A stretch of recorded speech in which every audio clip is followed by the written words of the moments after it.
పట్టణంలో ఉన్న ఆ జనులు ఆ వీధులు ఆయనను స్వాగతించినారు. దావీదు కుమారుడు ఈయనని మమ్మల్ని సేవ్ చేసే, మాకు సాల్వేషన్ ఇచ్చా దేవుడు, మాకు రక్షణ ఇచ్చే దేవుడవు ప్రభు అయిన యేసుక్రీస్తు దావీదు కుమారుడు ఈతనే. మరి ఎప్పుడు వాళ్ళు ఎనలైజ్ చేశారు, పరీక్షించారు. ఒక మనిషిని మనము పరీక్షించాలంటే వాని క్రియను బట్టి ఈతను ఇటువంటి మనిషి అని మనము చెప్పగలం. మరి మన వాక్యం కూడా అదే ప్రకటిస్తుంది, విశ్వాసం లేని వారు క్రియ లేని విశ్వాసము మృతుతోని సమానం అంటున్నాం. మరి యేసు ప్రభు ఆ ఒక్క పరిసర ప్రాంతంలో అనేక రీతిగా అద్భుత కార్యాలు చేశాడు కాబట్టి అనేక స్వస్థతలు అనేక జనులు ప్రభు ద్వారా పొందారు. కాబట్టి దయ్యం పట్టిన వారు విడుదల పొందారు, రోగులు స్వస్థపరచబడారు, చనిపోయిన వారు లేవబడినారు, రోగాలు ఉన్న వాళ్ళు అనేక వ్యాధిగ్రస్తులు స్వస్థత కలిగారు. ఇవంతా సిచ్యువేషన్ 4 మూలలు 4 మరి ప్రాంతంలో, ఆ సరౌండింగ్ ఉన్న ప్రాంతంలో ఆయన అద్భుత కార్యాలు చూశారు. కాబట్టి మరి ఒట్టిగా రమ్మంటే ఎవరు రారు. మరి అనేక మంది స్వస్థత కూటము ఏర్పాటు చేసినాము అంటే తండగా జనాలు ఆ స్వస్థత కూటకు వెళ్ళిపోతారు. ఎందుకు అంటే అక్కడ ఉన్న క్రియలు చూడడానికి ఇతను ఏమి ఇతను ప్రార్థన చేస్తే ఏమి జరుగుతుంది. చాలా మంది 90% చూడడానికే వస్తారు, 10% మాత్రమే బలమైన విశ్వాసంతో అక్కడ ఆ ఒక్క ప్రాంతంకు వస్తారు. సోదరు మీరు ఎప్పుడు కూడా గ్రహించారు, 90% జనులు ఈతను ఎలాగ స్వస్థపరుస్తారు, ఈతను ప్రార్థన చేస్తే ఎలాగ వారు మరి మంచిగా అవుతారు, ఈతను ప్రార్థన చేస్తే ఆ దయ్యములో కానీ ఆ రోగము కానీ ఎలాగ స్వస్థం జరుగుతుంది అని ఓన్లీ వారు చూడడానికే వస్తాం. కానీ కొంతమంది విశ్వాసంతోనే వస్తారు. నేను ఈరోజు సంఘానికి వస్తున్నాము అంటే మరి చూడడానికే ఈ పెద్ద సంఘం కట్టారు, ఏమున్నది చూడడానికే వస్తున్నామా, ఏదైనా ఆశించి ఈ ఒక్క ప్రాంతంకు వస్తే ఈ ఒక్క స్థలములో మనము ప్రార్థన చేసినప్పుడు దేవుడు తప్పకుండా మన కుటుంబానికి మనకు అద్భుత కార్యాలు జరిగిస్తాడు అని ఒక విశ్వాసంతో మనం వస్తున్నామా, ఇది మనం పరీక్షించుకోవాలి సోదరు.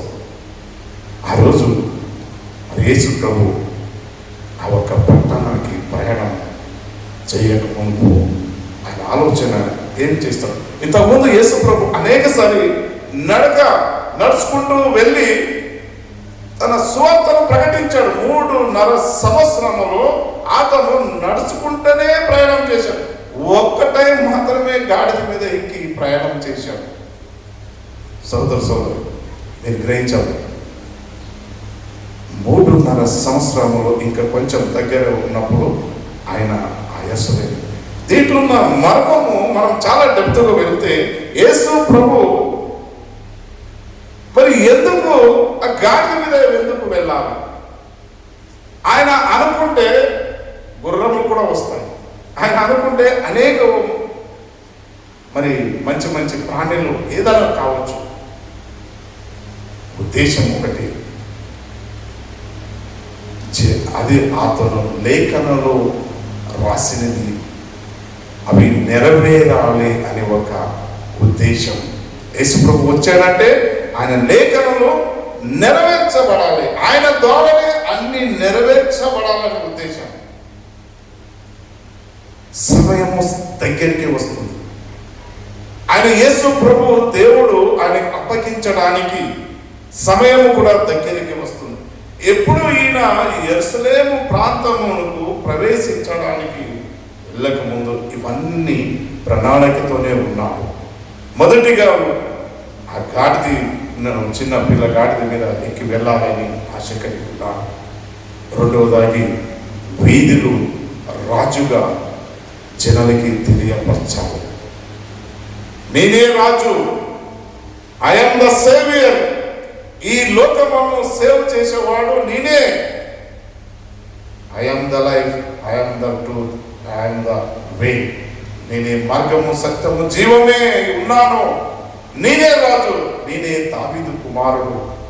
నన్ను నమ్మితే మాత్రమే మీకు రక్షణ కలుగుతుంది అని వీధులు ప్రకటించబడాలి అని లేఖనంలో సెలవిచ్చిన ప్రకారంగా జరగాలి అని వీధులు వెళ్తున్నారు. మరి మూడవదాన్ని ఆ మందిరము శుద్ధీకరణ చేయబడాలి. జెరూసలేము మందిరము దావీదు కుమారుడైన సొలొమోను కట్టిన మందిరము, అది శుద్ధీకరణ చెప్పడాలి. ఇవి జరగాలి. సోదరు ఈరోజు మన హృదయము దేవుడు తట్టుతున్నాడు. నానే హృదయము ఎలాగుంది? మన హృదయము ఈ లోక ఆలోచన, లోక చింత, లోక సమాజంలో కలిసి ఉంటున్నామా? కానీ ఈరోజు దేవుడు మిమ్మల్ని హెచ్చరిస్తున్నాను. నేను ఏ రీతిగా ఆ యెరూషలేము పట్టణంలో ప్రవేశించినాను, నేను కూడా నీ యొక్క జీవిత, నీ యొక్క యాత్ర, జీవిత ఈ లోక యాత్రలో నేను కూడా నీతోని సావాసము కలిగి ముందుకు సాగాలని దేవుడు ఆశిస్తున్నాడు. ఎందుకు ఇదంతా ప్రయాసం? ఎందుకు ఇదంతా కన్నీరుతో ప్రార్థించాలి? ఎందుకు ఇదంతా అవసరమా? మీరు ఆలోచన చేయాలి. ఇదంతా సమయం ఇక్కడ స్పెండ్ చేసేది అవసరమా? You have to raise question marks in your think. అవసరమే. నాకు నీకు నిత్య జీవము కావాలి, శాశ్వతమైన జీవితము ప్రభు పరలోకంలో మనకు ఇస్తాడు అనే ఒక బలమైన విశ్వాసం ఉన్నవాళ్ళు మాత్రమే సంఘానికి వచ్చి ఆయనతో పాటు మరి ఆరాధిస్తారు, సంఘంతో పాటు ఆరాధిస్తారు. ఇదంతా మరి మనం డెప్త్గా చూడాలి. ఈ వాక్యం నాకు ఒకసారి ఆలోచన ఉంటాను. దేవా, నేను ఏం మాట్లాడాలి సంఘానికి? ఇది యాజ్ ఇట్ ఈస్ ఇట్లానే చెప్తే మరి ఎవరికి అర్థమవుతుంది? బైబిల్ చదువుకుంటా అదే చెప్పుకొని కూర్చుంటే ఎవరికి? కొత్త తరం మనకి నేర్పించు, దీంట్లో ఉన్న మర్మము నేర్పించు దేవా అని కూడా దేవుని సన్నిధిలో మనం ఎప్పుడు ప్రార్థించినప్పుడు దేవుడు ఆయననే మాట్లాడతాడు, నేను మాట్లాడాలి. ఈరోజు వాక్యంలో మనం చూస్తున్నాము, మీరు సంవత్సరం ఆయన రాకడ వరకు మీరు ఈ ఒక్క సిస్టమ్, ఈ ఒక్క దేవుడు వాక్యము సెలవిచ్చిన ప్రకారంగా ఇది ఫామ్ సండే మీరు celebrate every year you have to celebrate. మీరు ఫామ్ సండే మీరు నేను అతను నామ వీధులు ప్రకటించబడాలి. మరి మనం ఇవంతా తెలుసు. మరి మొదటి వచనంలో యెరూషలేమును సమీపించి, అమ్మ ఒకసారి మత్తయి 21 సమీపించి కొండ బెత్ఫేగా వచ్చినప్పుడు యేసు తన శిష్యులను ఇద్దరిని చూచి, మీ ఎదుటనున్న గ్రామానికి వెళ్ళగానే కట్టబడి ఉన్న ఒక గాడిదయు దానితో ఉన్న ఒక గాడిద పిల్లయు మీకు కనబడను. వాటిని విప్పి నా యొద్దకు తోడుకొని రండి. ఎవడైనాను మీతో ఏమైనాను అనిన ఎడల అవి ప్రభువునకు కావలసినవని చెప్పవలను. వెంటనే అతడు వాటిని తోడు పెట్టునని చెప్పి వారిని పంపెను. చాలా సిస్టం చూడండి, యేసు ప్రభు ఈ భవిష్యత్తు గురించి కూడా ముందే తన శిష్యులకి ప్రకటించారు. మరి మనం ఇన్ని సంవత్సరాలు చర్చికి వస్తున్నాము, బైబిల్ చదువుతున్నాము, వాక్యం అందిస్తున్నాము, ప్రార్థన చేస్తున్నాము. ఎందుకు మన దగ్గర బలమైన విశ్వాసం లేదు? దేవుడు ఏమంటున్నాడు? మీరు నాకిన తన శిష్యులకి ఏం చెప్పినాడు? నాకిన మీరు ఎక్కువ అద్భుత కార్యాలు మీరు చేయండి, మీరు చేస్తారు. భవిష్యత్తు గురించి తన శిష్యులకి ఆల్రెడీ అష్యూరెన్స్ ఇచ్చాడు. కానీ ఎందుకు ఈ కాలంలో ఈ అద్భుత కార్యాలు జరుగుతలేదు? మన విశ్వాసం కుంగిపోయిందా? మన విశ్వాసం ఎదుగుతలేదా? స్టెప్ బై స్టెప్ మనం ఎప్పుడు దేవుని సంఘంకు ఒక కనెక్షన్ ఉన్నప్పుడు, దేవుని సన్నిధిలో మనం నడిచినప్పుడు ఎందుకు బలహీనం అవుతున్నాం? మమ్మల్ని పరీక్షించుకోవాలి. ఎప్పుడు నీవు స్టెప్ బై స్టెప్ నీవు విశ్వాసం బలపరిచినప్పుడు నీవు చెప్పినది దేవుడు జరుగుతాడని 100% నీవు నమ్మాలి. మీరు అటు ఇటు ఉన్నప్పుడు జరగదు సోదరులు. యేసు ప్రభు దేవుని కుమారుడు, ఆయన ఒకటే మాట చెప్పారు, వెళ్ళండి, గాడిద పిల్ల కట్టి ఉన్నారు.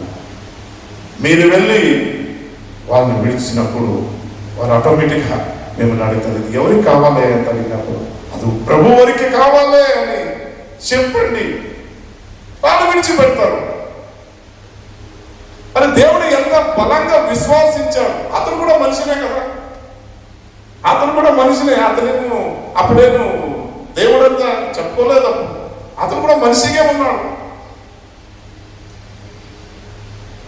ఈరోజు మా విశ్వాసం ఎక్కడిది? ఒక మనిషికి మనం ప్రార్థన చేస్తే జ్వరం తగ్గదు, ఒక మనిషికి మనం ప్రార్థన చేస్తే అద్భుత కార్యాలు జరుగుతాయి. కారణం ఏంది? నీవు నమ్మాలి, ప్రార్థన చేసిన దైవ సేవకుడు నమ్మాలి.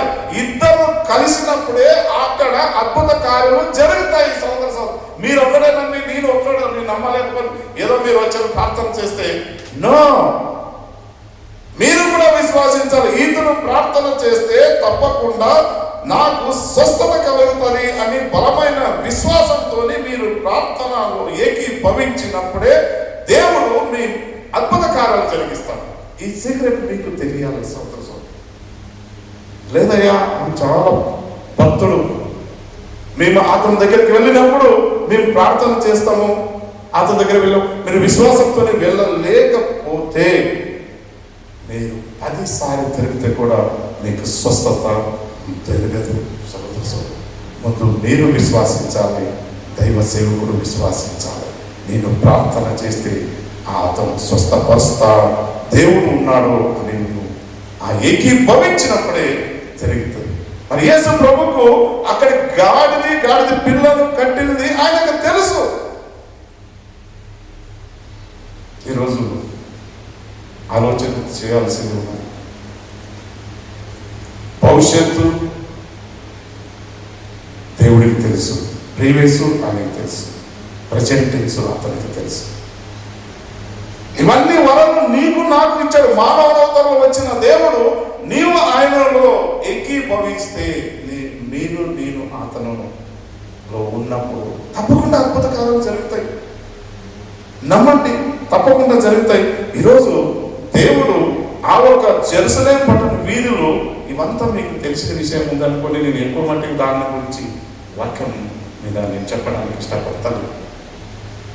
మరి ఎందుకు ఆ యెరూషలేము వీధులు ప్రయాణించాడు?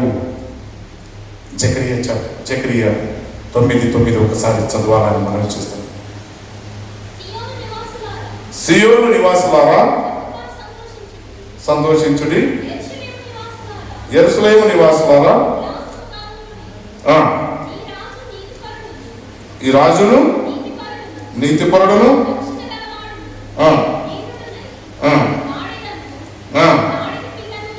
గాడిద పిల్లను ఎక్కి నీ యొద్దకు వచ్చుచున్నాడు.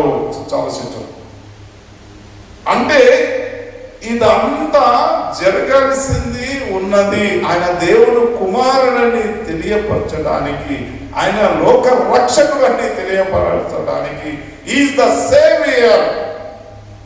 ఈ సర్వలోకమును రక్షించ దేవుడు యేసు ప్రభు అని తెలియపరచడానికి ఆల్రెడీ లేఖనలు రాసినవి నెరవేర్చడానికి అతను ఆ గాడిద పిల్ల మీద యెరూషలేము వీధులు ప్రవేశించారు. సోదరి ఈరోజు వాక్యంలో మనం చూస్తున్నాము. ఈ వాక్యం మత్తయి, మార్కు, లూకు, యోహాను మరి అందరూ రాశారు. మత్తయి చాప్టర్ 21:1-11 రాశారు. లూక్ చాప్టర్ 11:1-10 వరకు రాశారు. మార్క్ చాప్టర్ 11:1-10, లూక్ చాప్టర్ 19:28-40, యోహాన్ 12:19. ఈ వాక్యంలో మనం చూస్తున్నాం. ప్రజలు ఆనందంతోని ఆయన నన్ను స్వీకరించారు. ఆనందంతోని, సంతోషంతోని యేసు ప్రభువును స్వీకరించారు. ఒక మనిషి మీ ఇంటికి రావాలి, మీ చుట్టాలు, మీ ఆత్మీయులు ఉన్నవారు, మీతోని చాలా క్లోజ్ ఉన్నవారు, వారు రావాలి, మా ఇంటికి రండి రండి రండి అని మనం అంటే వాళ్ళతోని మనకున్న ఒక మంచి రిలేషన్షిప్. వాళ్ళు మీకు ఏదైనా సహాయం చేసి ఉండొచ్చు, మీకు ఏదైనా మంచి మీ పిల్లలకి కానీ, మీకు కానీ, మీ కుటుంబం కానీ. అప్పుడు ఏమంటాం?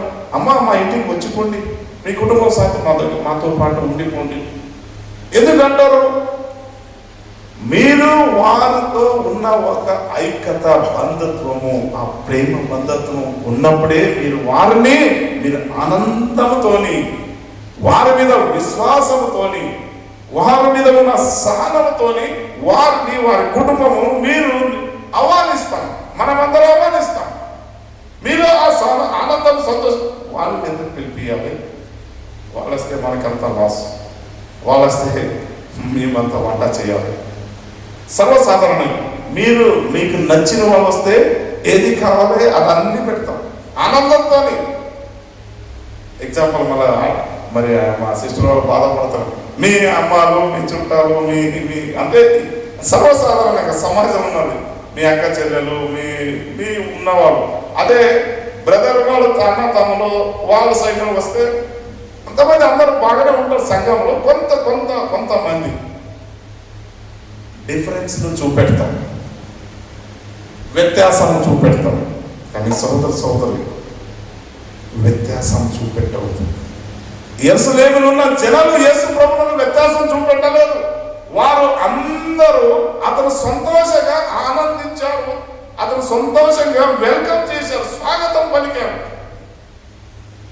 అది ఎవరు కూడా దూషించలేదు. హలో, యేసు ప్రభువు వస్తున్నాడు, మన వీధులు వస్తున్నాడు, మీరు అందరూ రండి. చిన్న పిల్లల నుండి పెద్దల వరకు వాళ్ళందరూ ఆయనను స్వాగతం పలికారు. మరి మిమ్మల్ని ఎవరైనా ఇట్లా స్వాగతం పలుకుతారా? మీరు అట్లా ఉంటే 100% స్వాగతం పలుకుతారు సమాజం. మీరు మంచి కార్యము చేసినప్పుడు ఆటోమేటిక్గా మనిషి మిమ్మల్ని కొనియాడతారు. ఎప్పుడు మీ నామము కొనియాడబడినప్పుడు అప్పుడు యేసు ప్రభు నామము కూడా హెచ్చించబడుతుంది. ఇదే మరి సీక్రెట్ ఉన్నది, ఈ క్రైస్తవులు ఉన్నది ఒక సీక్రెట్ మర్మము. ఎప్పుడు మీ నామము కొనియాడబడుతుంది అంటే ఆ సమాజంలో మీ నామం, ఈ ఫలానా వ్యక్తి చాలా మంచోడు, ఫలానా వ్యక్తి కుటుంబము వాళ్ళు మంచి పాప, వాళ్ళు మంచి పాడతారు, వాళ్ళు మంచిగా పనులు చేస్తారు, వాళ్ళు చాలా విశ్వాసులు అన్నప్పుడు వీళ్ళు ఎవరు? వీరు యేసుక్రీస్తును నమ్ముకున్న వారు. అప్పుడు యేసు ప్రభుకు ఆ పేరు వస్తుంది.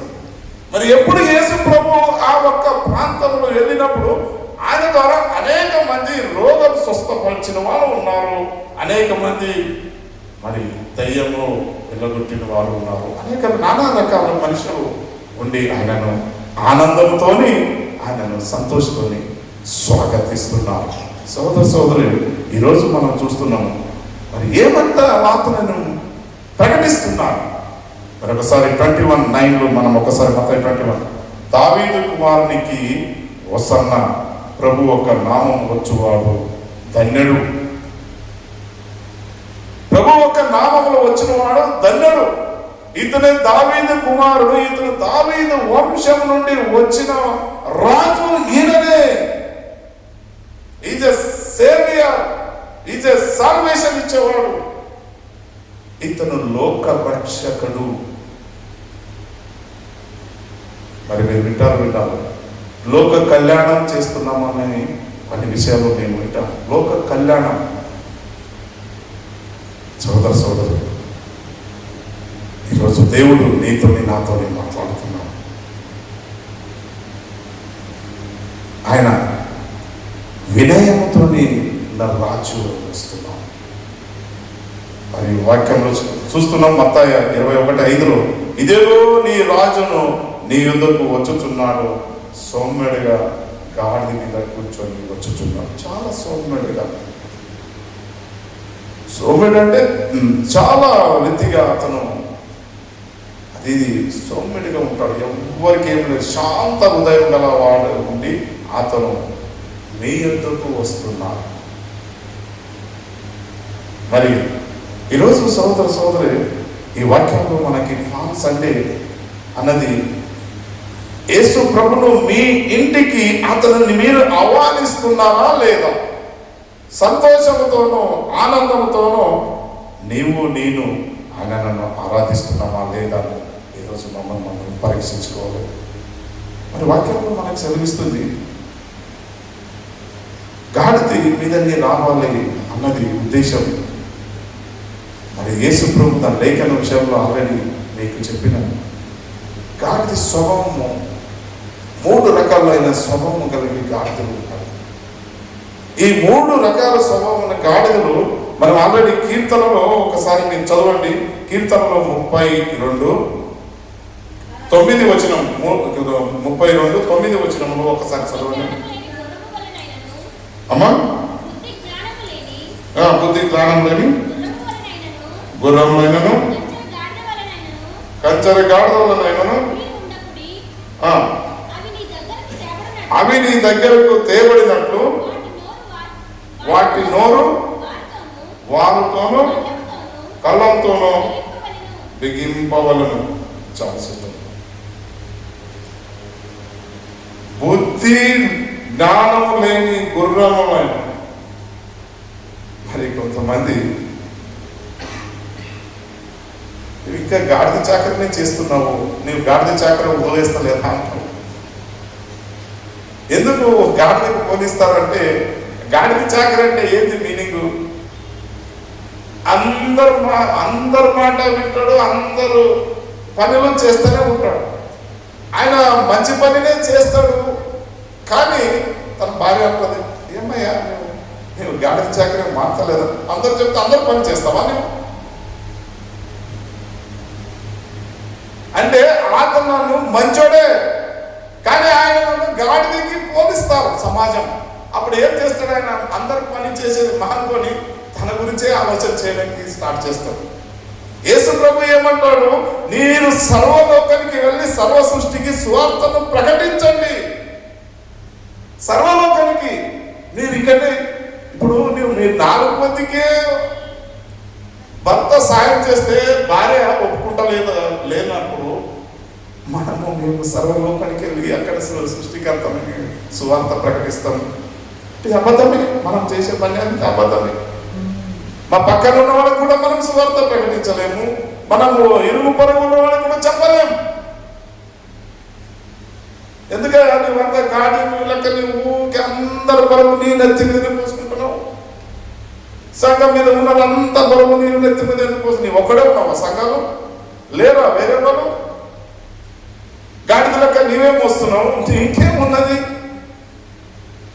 భార్య కూడా తన భర్తను పని చేసినప్పుడు అతను కూడా డిస్టర్బ్ చేస్తాడు. సపోజ్ భార్య పని చేస్తే కూడా భర్తను కూడా అదే మాట అంటారు. సోదరు ఈ రోజు నుంచి మీరు తెలుసుకోవాలి, మనము పుట్టినది మన గురించి కాదు.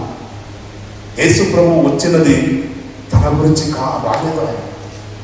సర్వలోక మానవులు పాపము వాళ్ళను శాపం నుంచి రక్షించడానికి, వారి పాపం నుండి విడుదల కలగడానికి, వాళ్ళ పాపం నుండి విముక్తి కలగడానికి అందుకోసమే యేసు ప్రభు వచ్చాడు.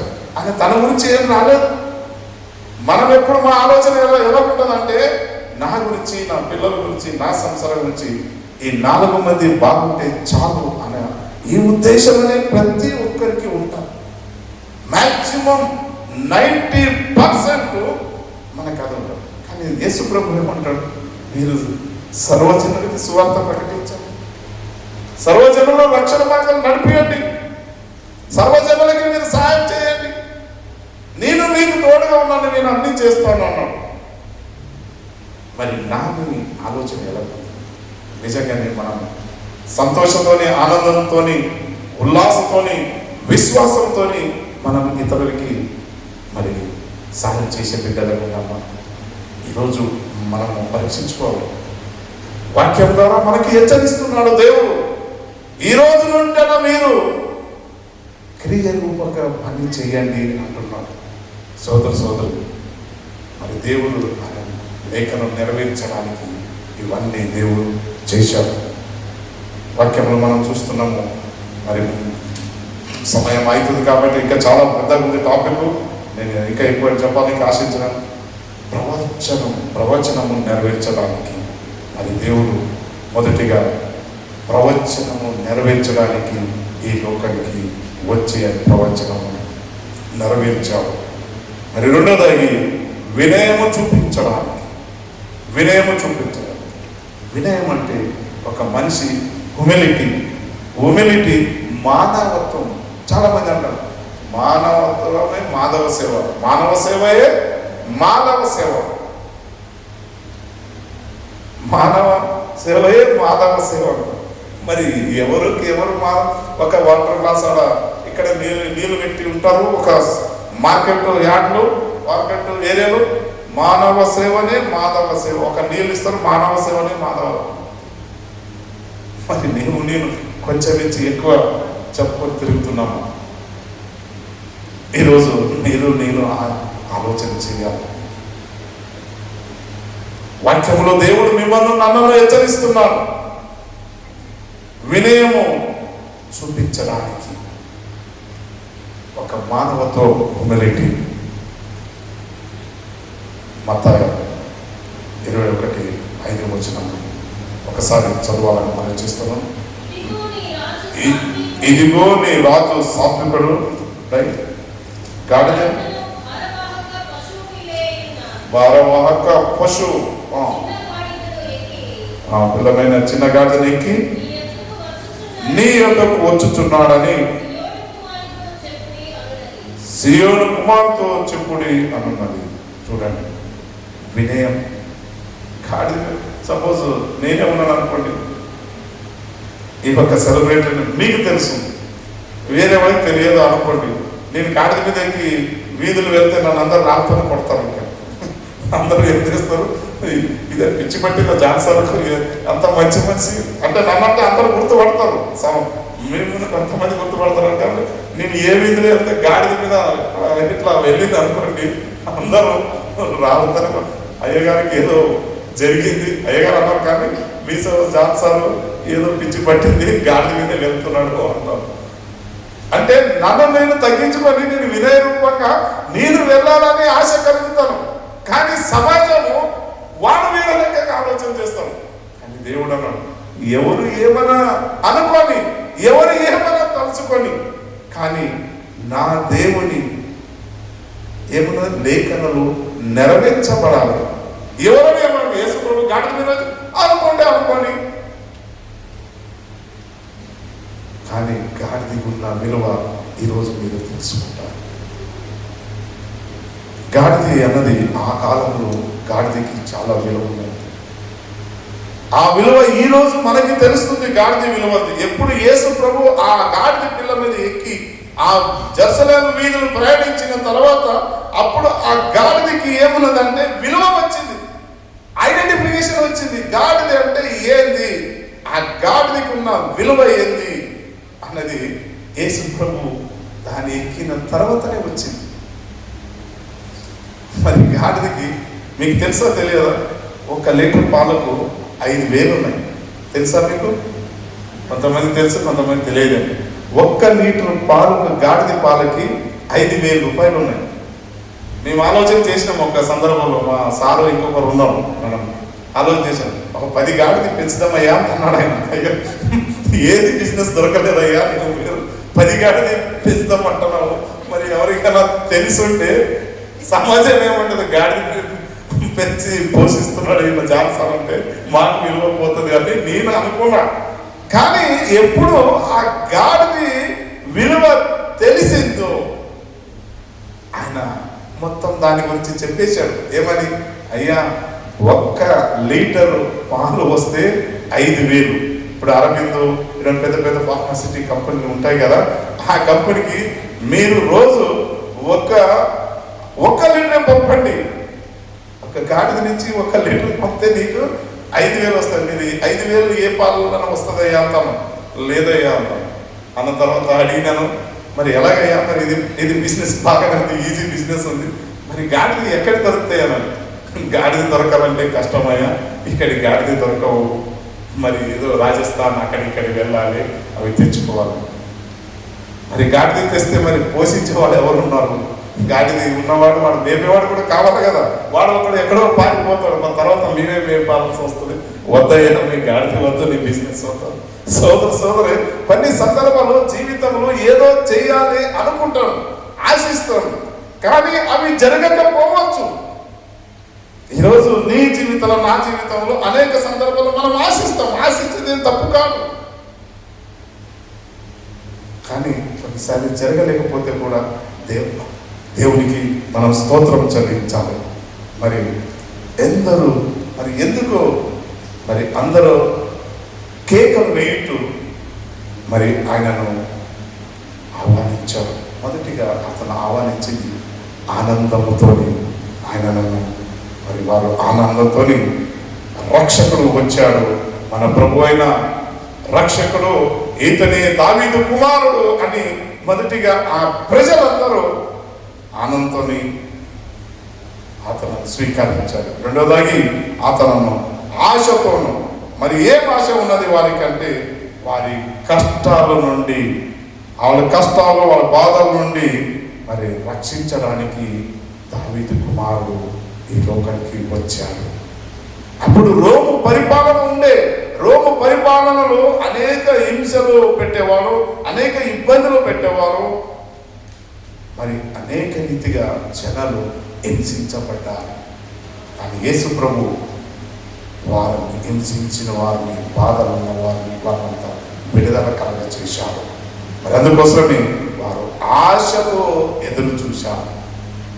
రాజు వస్తున్నారు, ఆయననే ప్రభు అయిన యేసు క్రీస్తు అని. మరి ఈరోజు నీవు నేను ఎవరిని ఆశిస్తున్నాం? ఇప్పుడు ఎవరిని ఆశిస్తున్నాం? మనం ఈ లోకంలో మాక్సిమం ఒక తల్లి కొడుకుకు ఒక విషయం అడిగింది. ఆమె ఏమడిగిందంటే, బయట ఈ ప్రపంచంలో నీకు ఎక్కువ నువ్వు ప్రేమించేది ఎవరిని ఎంత అడిగింది. ఆ కొడుకు ఒకటే మాట అన్నాడు, నాకు ప్రపంచంలో అందరికీ నీవే నాకు, మా తల్లిని, నాకు జన్మమిచ్చిన తల్లిని అని ఆయన చెప్పారు. కానీ ఆమె ఒక మాట అన్నది,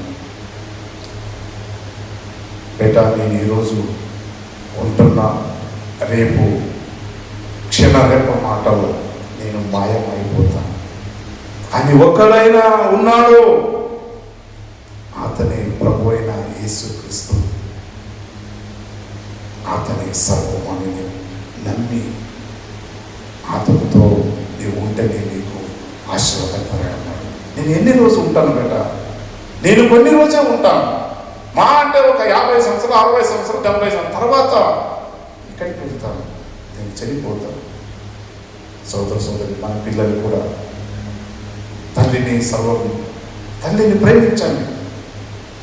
తల్లిని, వాళ్ళకి కావలసిన ప్రతి అవసరతను మన బాధ్యత, మన పిల్లల బాధ్యత. తల్లిదండ్రులు సన్మానించుడు, తల్లిదండ్రులకి కావలసిన అవసరతలు తీర్చుడు, వారిని సంతోషంగా ఉంచుడు, వాళ్ళ కన్నీరు తుడిచే బాధ్యత ప్రతి ఒక్క తల్లి పిల్లలకి బాధ్యత ఉన్నది.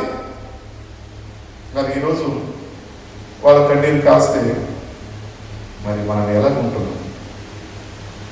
అందుకోసమే ఈరోజు వాక్యంలో మనకి సెలవిస్తుంది, మీరు కోరుకున్న కష్టాలు నీ రక్షించడానికి యేసు ప్రభు ఈ లోకానికి వచ్చాడు. మూడవదాన్ని విశ్వాసం.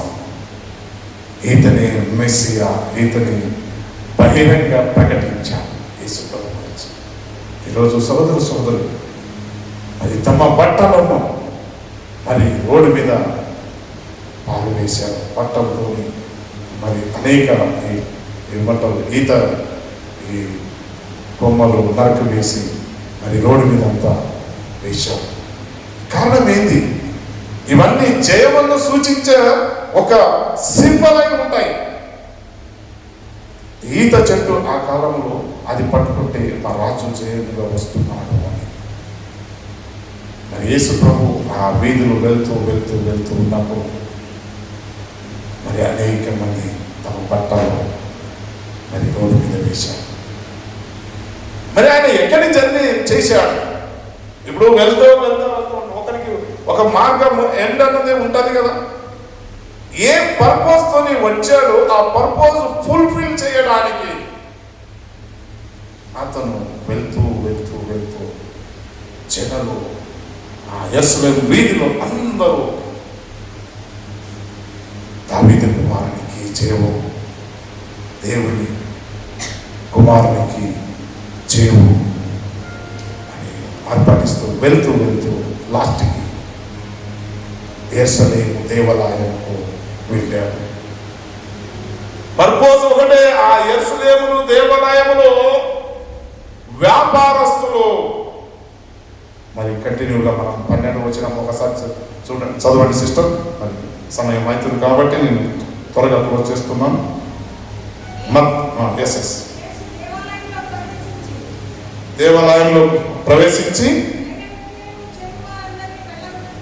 క్రయ విక్రయము చేయవారినందరినీ వెళ్ళగొట్టి రూకలు మార్చువారి బల్లలను గోవలం వారి పీఠములను పడద్రోసి నా మందిరము ప్రార్థన మందిరం అనబడను అని రాయబడి ఉన్నది.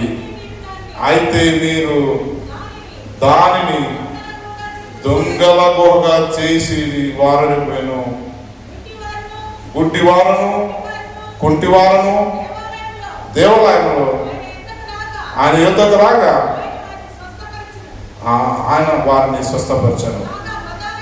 కాగా ప్రధాన యాజకులు శాస్త్రులను ఆయన చేసిన వింతలను దావీదు కుమారునికి జయము అని దేవాలయంలో కేకలు వేయించు చిన్న పిల్లలను చూచి కోపంతో మండుపడి వీరు చెప్పుచున్నది విరుచున్నావా అని ఆయన అడిగిరి. అందుకు యేసు విరుచున్నాను, బాలను ఎక్కియు చెట్టి పిల్లలు ఎక్కియు నోట స్తోత్రము సిద్ధింపచేసితివి అను మాట మీరెన్నడనో చదవలేదని వారితో చెప్పి వారిని విడిచి పట్టణం నుండి బయలుదేరి బేతేనకు వెళ్ళి అక్కడికి బస చేశాను. సోదరు నేను ఎందుకు చదివిస్తున్నాను ఇంత లాంగ్ అంటే దేవుడు ఉద్దేశంతోనే ఆ వీధులు వెళ్తూ వెళ్తూ యెరూషలేము దేవస్థానం దావీదు కుమారుడైన సొలొమోను నిర్మించిన ఆ అందమైన మందిరము దర్శించడానికి ఆ అందమైన మందిరము ఏమైంది అంటే దేవుని స్తుతించింది పోయి అది మొత్తం కమర్షియల్ కాంప్లెక్స్ లెక్కలైపోయింది. ఈరోజు కూడా అమెరికా పెద్ద పెద్ద దేశంలో అనేక దేశంలో నేను మాట్లాడుతుంటాను. మరి ఆ దేశంలో అమెరికా వెళ్ళిన మా ఫ్రెండ్ సోదరుడు కూడా చెప్తున్నాడు, వారు మందిరంలో ఓన్లీ ఓల్డ్ ఏజ్ ఉన్న వాళ్ళు మాత్రమే ఉంటున్నారు. చూడండి పరిస్థితి ఎలా వచ్చేసింది. ఈరోజు దేవునికి గుడికి రమ్మంటే అనేక మంది రావట్లేదు. శనివారం ఆదివారం 2 రోజులు శుక్రవారమే వారు బుక్ చేసుకొని వారికి ఇష్టం ఉన్న జాగకు కుటుంబంకు సాగు వెళ్ళి ఎంజాయ్ ఈ లోకంలో కలిసిపోతున్నారు. దేవుని నామము ఎరిగిన వారే, యేసు ప్రభువును సొంత రక్షకునిగా స్వీకరించిన వారే, ఆయన జాడలో నడిచిన వారే, వారే దారి తప్పిపోతున్నారు.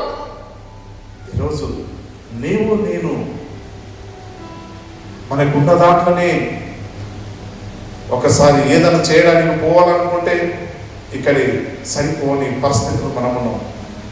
ఏదో సామెతలు అంటారు, చేతులాడితేనే కడుపు నిండుతుంది, ఏదో సామెతలు నేను విన్నాను. చేయాడితేనే అన్నీ జరుగుతాయి అంటారు. అంటే కష్టపడితేనే, నేను కష్టపడితేనే నీ కుటుంబం నడపగలదు, కష్టపడలేకపోతే నడపలేదు. వారికి అన్ని విషయాలు దేవుడు ఇచ్చాడు కాబట్టి వారు దేవుణ్ణి మర్చిపోయి తమ శరీరాశ గురించి వారు వేరే వేరే ప్రాంతాలకు పోయి సండే రోజు అలక్ష్య చేస్తున్నారు సోదరులు. అందుకే ఈరోజు మరి దేవుడు ఎప్పుడు వస్తుందో తెలియదు. నేను సిద్ధపాటు ఉండాలి. మరి ఈరోజు దేవుడు నీతోనే నాతోనే మాట్లాడుతున్నాను. నేను సిద్ధపాటు ఉన్నామా? లేకపోతే సిద్ధపాటు లేకపోతే మరి జీవితంలో మేము అన్నీ కోల్పోతాం. ఆ రక్షణ వాక్యం మనం కోల్పోతున్నాం. You don't compare to others. మనం ఎప్పుడు కూడా వేరే వారిని కంపేర్ చేసుకోవద్దు. నేనే కంపేర్ చేసుకోవాలి. నేను దేవునితో నిలిచినగా ఉంటున్నానా? నేను సంఘముతోని మరి సంబంధం కలిగి ఉన్నానా? నేను సంఘ కార్యక్రమంలో నిలబడి ఉంటున్నానా? ప్రతి ఒక్కటి క్రియ రూపంలో నీవు ఎప్పుడు కనిపిస్తే దేవుడు ఈరోజు నీకు ఇబ్బందులు ఉన్నాయి, ఈరోజు నీకు కష్టాలు ఉన్నాయి, ఈరోజు నీ కుటుంబంలో కన్నీరు ఉన్నామేమో, కానీ ఒక్కరోజు వస్తుంది దేవుడు నిన్నను ఆశీర్వదిస్తాడు. నీ కుటుంబమును, నీ బిడ్డలను ఒక లెవెల్కు తీసుకొని పోతాడు. ఆ సందర్భంలో నీవు ఆనందిస్తావు, స్థుతిస్తావు, దేవుడు మనల్ని గణపరుస్తున్నావు. దేవుడు ఈరోజు ఈ వాక్యమాను దీవించి ఆశీర్వదించును గాక. ప్రార్థించుకుందాం. పరిశుద్ధుడా, మీకు స్తోత్రములు చెల్లిస్తున్నాం.